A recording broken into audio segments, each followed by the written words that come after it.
देखिए कोण हमने पढ़ लिए थे, कोण की परिभाषा हमें समझ में आ गई थी, कोण क्या होता है, लेकिन ये कितने प्रकार के होते हैं, कैसे कैसे होते हैं, इनको जानना बहुत जरूरी है रेखा गणित के लिए।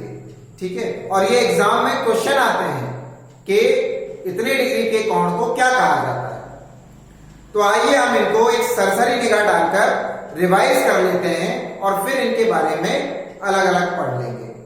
तो आइए शुरू करते हैं। बेसिकली हम देखते हैं कि कोण 7 प्रकार के होते हैं, लेकिन ऐसा नहीं है कि ये 7 ही प्रकार के होते हैं, इनमें भी बहुत से प्रकार हैं।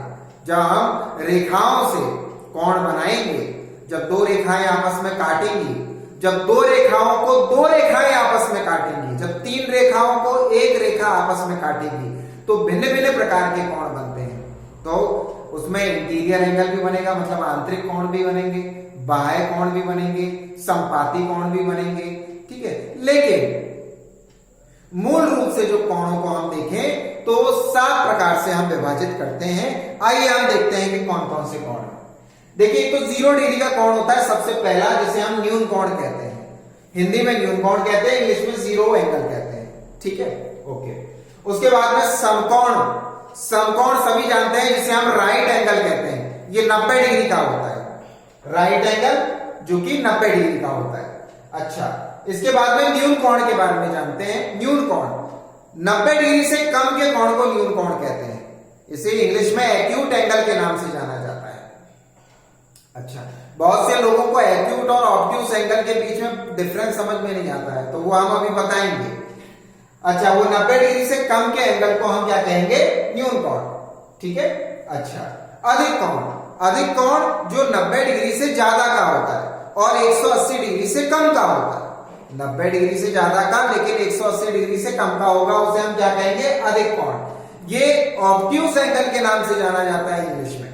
अब ओ से ओबेसिटी और ओ से ऑब्ट्यूस, इस तरह से आप बना सकते हैं। तो ओ से ओबेसिटी भी होता है, ओ से ऑब्ट्यूस भी होता है। तो ऑब्ट्यूस को लीजिए आप, ओबे और ऑब्ट्यूस एक ही बात है, एक तरह से एक ही धुन आ रही है। तो ऑब्ट्यूस जो एंगल होगा वो हमेशा 90 डिग्री से ज्यादा का होगा और 180 डिग्री से कम का होगा।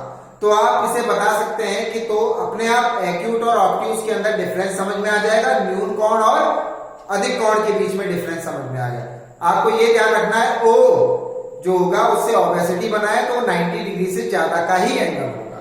यहां तक आपको मेरी बात समझ में आ रही होगी। आगे हम देखते हैं ऋजु कोण। ऋजु का मतलब होता है रस्सी।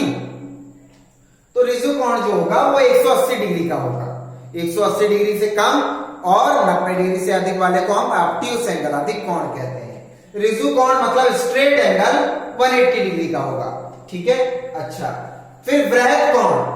वृहत कोण जो है वो 180 डिग्री से ज्यादा का होगा। वृहत कोण जो होगा वो 180 डिग्री से ज्यादा का होगा लेकिन 360 डिग्री से कम का होगा। 180 से ज्यादा का लेकिन 360 डिग्री से कम का। इसे इंग्लिश में रिफ्लेक्स एंगल के नाम से जाना जाता है, रिफ्लेक्टिव होता है ये। ठीक है, क्योंकि उल्टा चलता है। अच्छा, अब हम देखते हैं संपूर्ण कोण, जो पूरा हो गया। संपूर्ण कोण मतलब कंप्लीट एंगल 360 डिग्री का होता है। अब हमें यह जानना जरूरी है डिफरेंस बिटवीन संपूर्ण कोण और शून्य कोण, मतलब कंप्लीट एंगल और जीरो एंगल के बीच में क्या डिफरेंस है, क्या भिन्नता है या क्या समानता है। यहां तक मेरी समझ में आपको ये समझ में आ गया होगा कि कोण जो है वो 7 प्रकार